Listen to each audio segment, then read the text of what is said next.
Right on. Okay. So, everybody, I'm Tina Howland. I'm your instructor for the class, and I'm really excited.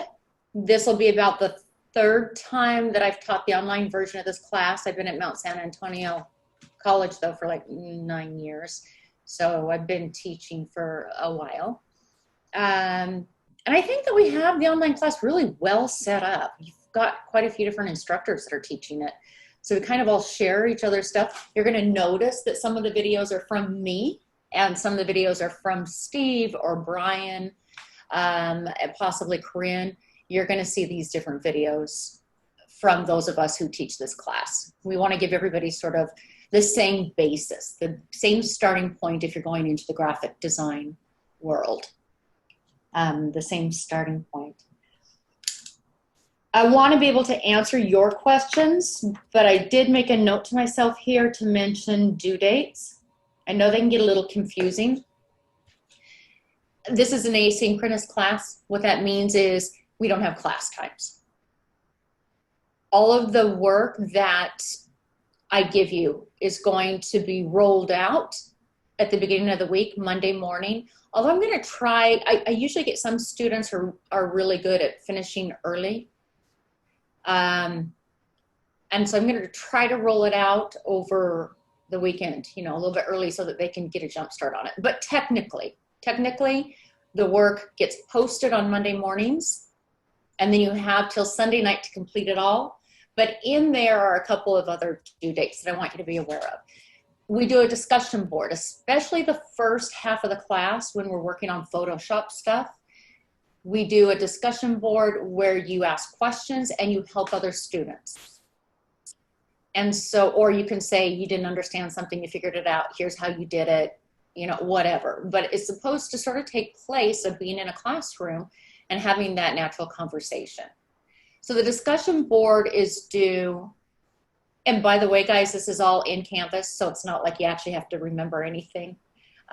It'll be there, but this will just help you understand what I'm doing. The discussion board is due on Wednesday, the first post, Wednesday by 8 p.m. And the final discussion is due Saturday by 8 p.m. Work in the class, assignments and lessons are due Wednesday also, but by midnight, because you can stay up as late as you want working on it, I don't care. So, or by 11:59 p.m. And Sunday. Now, the reason I tried to make that Wednesday easy to remember, the reason the Saturday and Sunday are different is because if you have a question in the discussion board and you're waiting to get an answer and it might affect, you know, that final work that you're putting out, I wanted that to be a day before your final stuff is due on Sunday. What I'm going to try to be doing is giving you, in the past, this work for the first half of the class that we're doing, in the past, that work was all due on Sunday.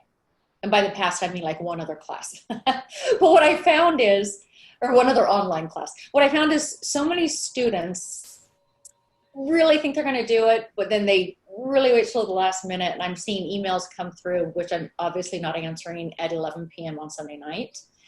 And so I thought, well, I'm going to break that up a little bit more. The summer class, we had more due dates because it's so condensed, but I broke it up so that I could get people jump started just a little bit in the week. So, you know, hopefully if they have questions and stuff, they have the opportunity to ask them throughout the week. First half of the class is Photoshop. We learn Photoshop. Some students like it. Some students get really bored. So we're going through videos and we're going through tutorials and do this and do this. And it's just very straight-laced Photoshop technical work. But it's really important for the second half of the class. The second half of the class, we are learning graphic design terms. We're learning how to do graphic design, elements, principles of design, that kind of thing. So basically, we're going to be using our Photoshop skills to make great design, posters, book covers, whatever it is, you know, that we're going to be doing. We'll do around 5 projects. So it'll be a combination of those. I think that some students think that second half of the class actually sounds easier because they're not doing the technical stuff. They get to have fun and make pretty posters. Hands down, all my students say that's the harder part of the class. Some of them like it better because that's what they want to be doing. You know, they get bored with the Photoshop stuff, but all of a sudden they have to figure out how to do these mock-ups and how to do, think through concepts, you know, how they're going to get this visual idea across onto paper, or in our case, digital, right? So you have to think a lot more. But it's also, I think, you know, a lot of fun. So that's the second half of the class. We have midterm at the end of the 7th week, which is just putting together a Photoshop file. The final consists of a final project and a final, it's probably look at this before and after design piece and tell me the differences, that kind of thing.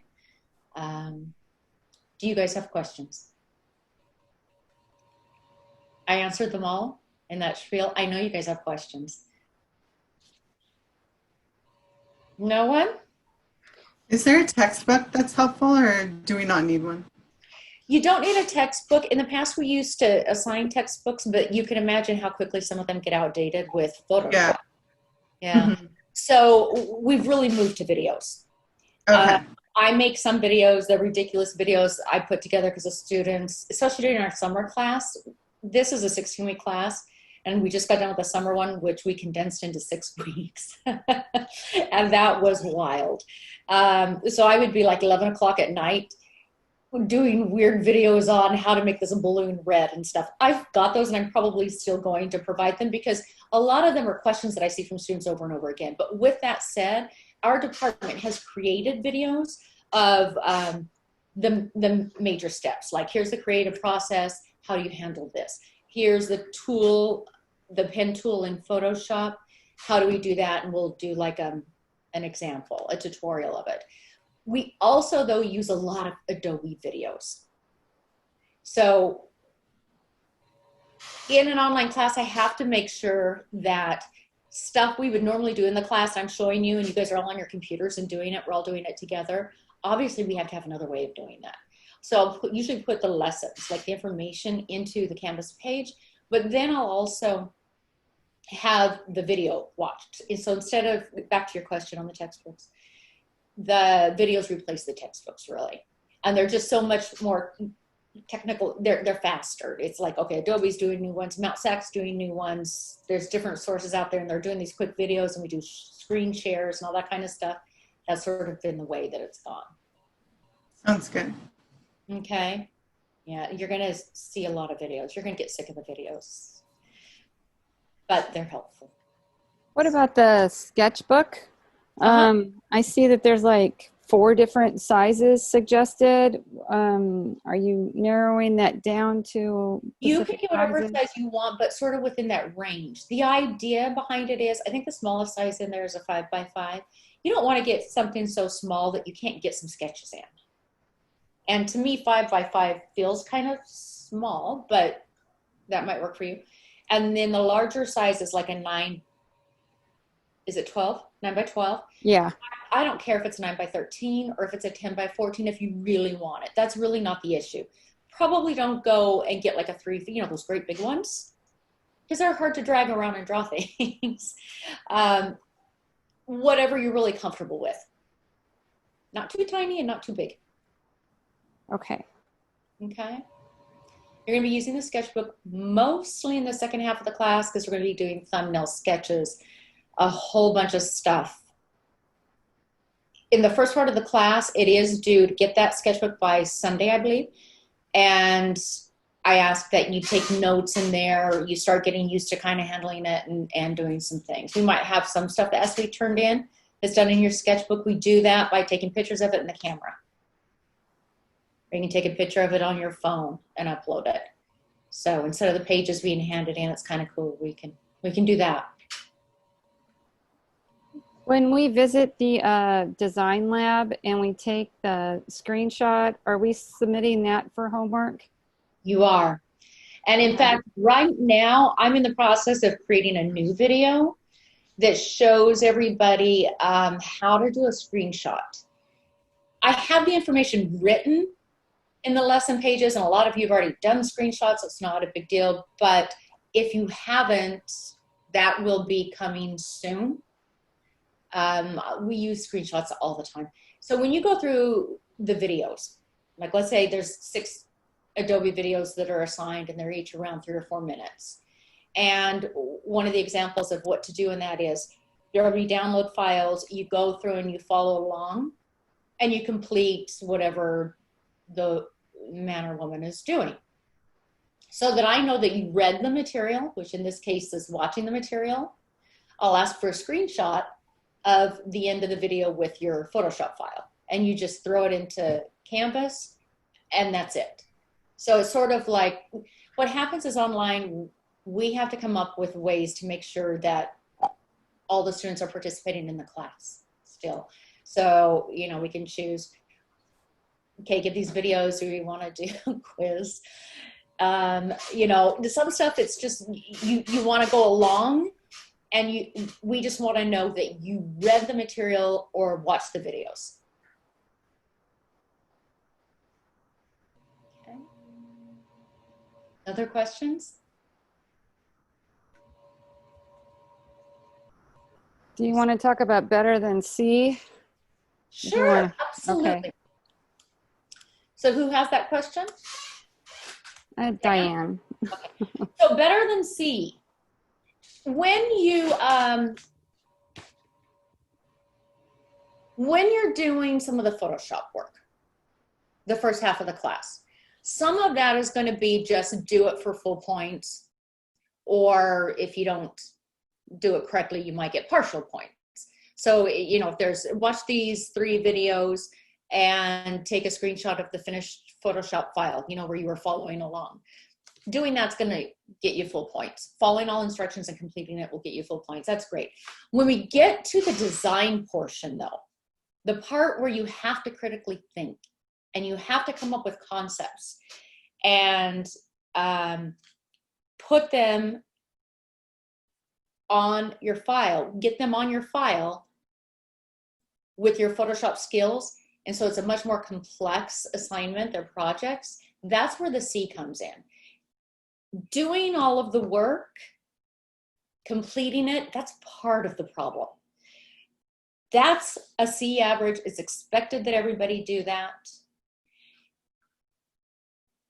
To start getting better than that, and this is, again, really is in the second half of the class, to start getting better than that, it's going to take more time, more effort, more work, really paying attention. You know, if we do a poster, we say, okay, it needs a headline, it needs a subheadline, choose from these 5 images, put a textured background, and it has to have a grunge feel.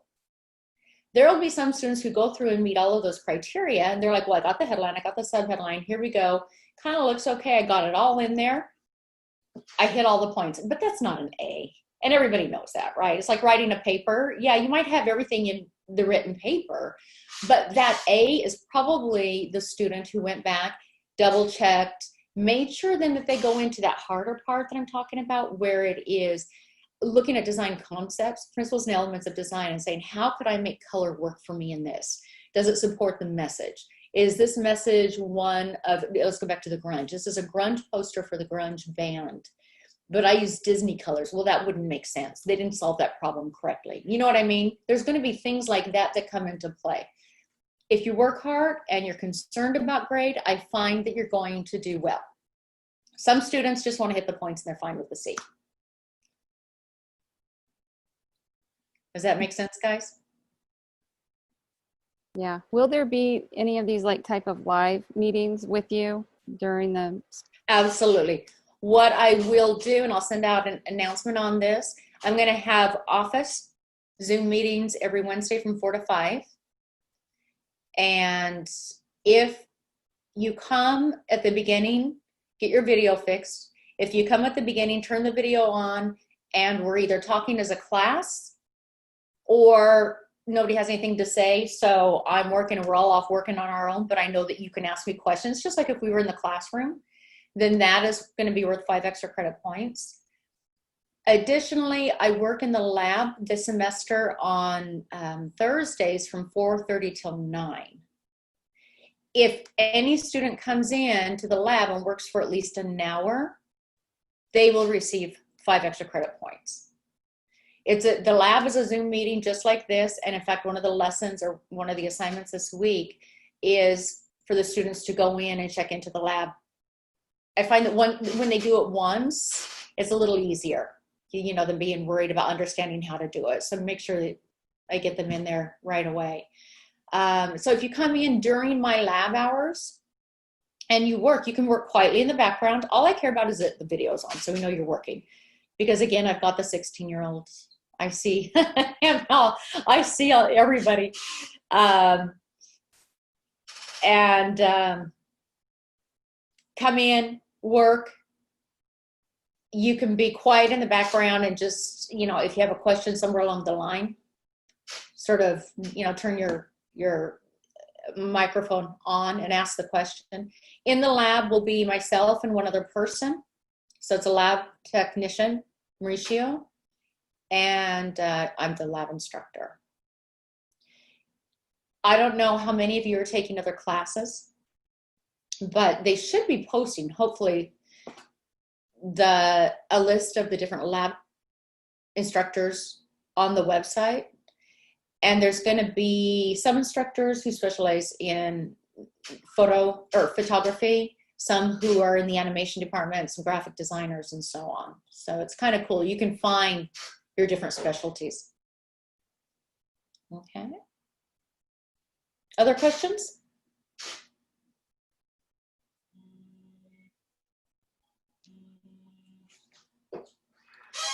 Phone is buzzing. None others? About the homework, about how this is going to work.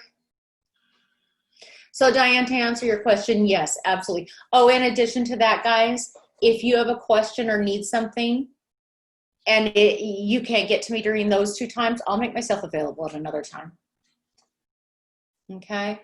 We've got Zoom meetings. I also had a phone number set up through Google specifically for students. I think I've only used it a couple of times last semester, but we do have that option. Also, there's the messaging, we can go quickly back and forth in Canvas. Okay. If you're having a problem, we can share our screen. You can show me exactly what you're having a problem with. If I'm having a good day, I'll answer it quickly. If I'm not, I may have to get back to you.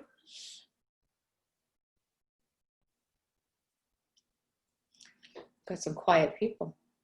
So one of the first things that you're going to do, and I've noticed students have already done that, is introducing yourself in the discussion board. And then responding. So that first discussion, of course, is what we talked about. That's due Wednesday by 8. And then responding in some way with either a question or hi, how are you? Or, following those specifications that I set up in the discussion board. That one's going to be by Saturday. You guys are going to notice Canvas, and I made a note of this to you guys, but you're going to notice all sorts of stuff coming through from Canvas. I go through and change orange to red, and then red to yellow, and then red back to orange. Like, it's ridiculous. I'm a designer, so some of the stuff is fixing typos, and some of the stuff is trying to fix things visually or whatever. So I'm constantly in there. And if you want to turn it off so that you don't know every single time I change a headline, then go into your notifications. And I put that, I believe, in the announcement on how to do that.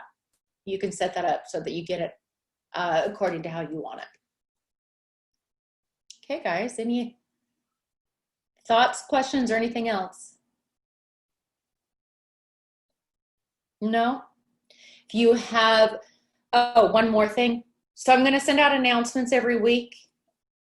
Probably several announcements every week, and those apply to the class as a whole.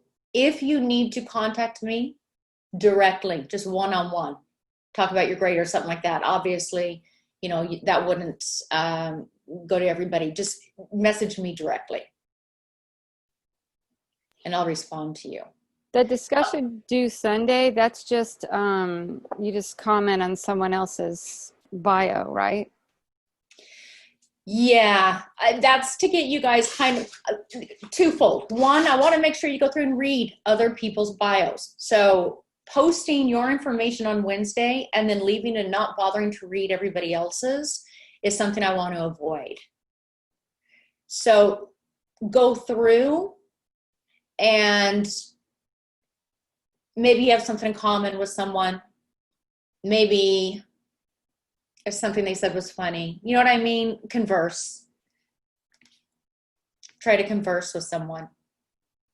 And although I have those due dates up of Wednesday and Sunday, you can do them earlier. I'm sorry, it's not. It's Wednesday and Saturday. Although I have those dates up, you can do them earlier. You don't have to wait till Saturday or wait till Wednesday. Well, a lot of you haven't. I've already seen some of the bios come through. Okay. Okay, guys. Well, if there's no other questions, I will let you go. I'm really looking forward to the class this fall. I hope you are too. If anybody has any challenges during the class, scheduling, they're just having problems, you know, with the course, something like that, reach out to me. Please reach out to me, and if I can help you or help solve it, I will. If you have scheduling issues, we'll work around it. Let me know in advance though, because usually if a message is sent to me at 11 o'clock, you know, the night before, that is not the same thing. Okay? Okay, guys. If that's it, it was nice meeting you. And I look forward to seeing your work in this class. Bye, guys. Thank you. Thank you. Thank you.